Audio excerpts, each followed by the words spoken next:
சென்னையில இப்ப ரீசெண்டா பாத்தீங்கன்னா 1000க்கு மேல காக்காக்கள் இறந்து போயிருக்கு. அதுவும் குறிப்பா சவுத் சென்னையில இது high alert because of the avian flu H5N1 influenza type A virus.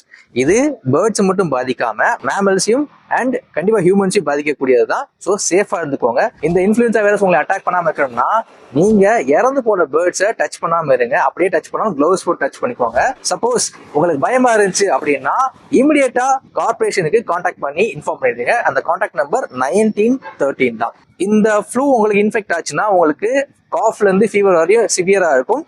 Even respiratory டிசீசஸும் உங்களுக்கு அட்டாக் ஆக வாய்ப்புகள் இருக்கு. டெத் வரையும் கொண்டு போகலாம். ஸோ இந்த இன்ஃபுளுன்சா வைரஸ் ஃபர்ஸ்ட் சைனாவில் டிடெக்ட் பண்ணப்பட்டு 1996ல ஒரு வாட்டர் ஃபவுல் பேர்ட்ல, அது குறிப்பா இது அக்வாட்டிக் பேர்ட்ஸ்ல தான் அதிகமா அந்த வைரஸ் பரவும் அப்படின்னு சொல்றாங்க. அண்ட் ஃபர்ஸ்ட் ஹியூமன் கேஸும் சைனால 1997ல ரெக்கார்ட் பண்றாங்க. இந்தியாவில் பாத்தீங்கன்னா 2006ல ஃபர்ஸ்ட் கேஸ் ரெக்கார்ட் பண்றாங்க.